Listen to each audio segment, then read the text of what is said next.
Ark Survival Evolved is a game definitely known for its taming aspects and all of its creatures, but some of those creatures aren't as good as others. So in today's video, I'm going to share with you Ark's top 5 most useful tames that you will ever encounter.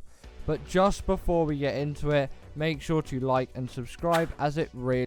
In at number 5 is the Thyler. Now the reason why this creature is simply so useful is it is so versatile in its harvesting capabilities and is also a great boss creature as well. If we want to talk about its harvesting first, it is an insane gatherer of berries, fiber, woods and thatch. And if you know any Ark player or even yourself, you will know that you go through a lot of fiber, and it is great to have a creature that can gather a lot of it, so you don't have to go out by yourself and just use a sickle on absolutely every bush that you can see in front of you. Also, on top of that, like I just mentioned, it is an absolutely amazing boss creature, namely for the dragon, as its fire buff will deal an insane amount of damage to carnivores, but luckily not herbivores, so for that the Thyler is the way to go. But it can actually be useful for other bosses as well, as it has a reasonably good health stat and it deals a quite good amount of melee damage. Also, on top of that, it is just a great combat creature for general use on Ark as well. I don't usually use this thing for boss fights, unless I'm doing the dragon obviously, but it is great for getting every Ark mundane task done, and it is really useful to have this creature as sort of the backbone of just my general Ark playing. In at number 4 is the Thyler. Now these things are definitely a very useful travel mount, and you can still use them for bosses as well, as they have a really good melee stat. They are a bit lacking on health, but if you give it a few levels and you have high level ones to start off with, they'll be alright for some gamma and beta options. But most people aren't using Thylers for bosses, they are using Thylers for their insane travelling capabilities and even some PvP raiding strategies, as they have the ability to climb up walls and vertical surfaces. Now as you can see here, the Thyler is insanely fast. Yes, I do have some extra speed put on here, but even a normal speed one is still insanely fast, and if you wanted to, you could pump a few levels into movement speed, making this thing even faster. But obviously the main reason why it is so good for traveling and also so good for PvP is its ability to climb walls and surfaces. This thing is just great at traversing, and also with its high melee stat and bleed ability, it will get through all enemy obstacles in your way, unless turrets, because these things aren't the best creatures for soaking. But if you're battling a Giga on the way, or a Rex on the way, or if you're going on a grind to get things to defeat bosses, these things will be an absolute champ for that, and they will do the job with no problems at all.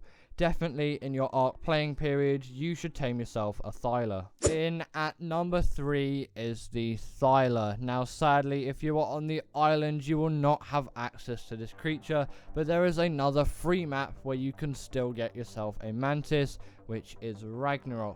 I always find myself coming back to one of these things, as I always miss having one. If I'm playing on the island, I'll always jump over to Raasclark once I've got a reasonable amount of progress to tame myself one of these things to bring back with me, as these things are just so useful for harvesting things, as you can equip pretty much any melee weapon you can think of to the hands of these things. Here I have got swords, but you can use things like pickaxes, hatchets, pikes, and the list simply goes on and on. If I was to use this thing on Raasclark, I usually use it for getting mutton, as it is a very effective sheep killer, as it has a reasonable amount of speed and it is going to do a lot of damage, and it is a lot more fun to kill things on top of a mantis than to just kill things with your general player. These things are just really fun to ride around on and actually make harvesting quite a pleasurable thing instead of the mundane task that every Ark player needs to do and very much doesn't look forward to. But if you are using the Mantis for bigger combat things, just watch out, as its health stat isn't really quite there for combat. But apart from that, this thing is absolutely amazing. In at number 3 is the RG. Now this is definitely one of Ark's most popular creatures, and for good reason. This thing is absolutely insane, like the Mantis, for gathering resources, namely for things like metal runs, as its saddle acts as a portable smithy, and it has weight reduction on things like metal, obsidian and crystal.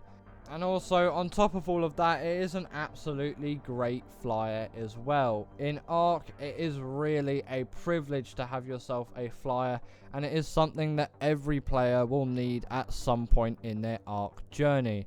But also, compared to something like the Pteranodon, it has a much better weight and stamina stat. So these things, in my opinion, are a lot less frustrating than something like a Pteranodon. And also, on top of that, they can pick up a lot more than a Pteranodon, and creatures that are a lot larger than what the Pteranodon can pick up. Mainly, you would pick up something like an Anki that you have tamed, and it will automatically harvest metal for you until it reaches 70% weight, and then you'll have to do it manually. But the main reason why the RG is just so good is it makes most of Ark's really mundane tasks so much simpler and just so much easier. And finally, in at number 1 is the Baryonyx. Now this is the creature in Ark that I will always come back to, and is the creature that I look forward to taming the most out of pretty much any creature in Ark. This thing is just so useful for so many things. If you were looking to tame one, you will find them in the swamp biome of pretty much any map. And then after that, they are just a very simple knockout tame, and then they will require any kind of fish or kibble to be tamed. After that, you have yourself an absolute versatile beast. These are the best creatures by far for doing any kind of cave runs, and they are filled with such a wealth of abilities, which makes this creature really special compared to any other. When the Baryonyx is in water, they have a secret ability that can stun creatures up to the size of a Megalodon. On PC, you will do this by pressing C. But also, on top of that, these things are quite a good travel mount as well, as they do have a very good amount of speed. And also, on top of that, they have a reasonable amount of melee damage and health, so they will get through most of the obstacles that you will find in Ark. Again, don't use these things for turret soaking, as that is not going to work. But for things even like Gigas and Carcharodontosauruses, these things will put up a very decent fight if you have obviously a high enough level. Just maybe don't go killing Titanosaurs with this thing, as I don't know if their health would stack up. But like every good creature, it does still have its downsides. Sadly, this thing does spawn in the swamp, which is just an absolute pain. But anyway, that is going to mark the end of today's video. I hope you enjoyed, and if you didn't agree with this list, comment your top 5 in the comments down below. And I will see you all later. Bye.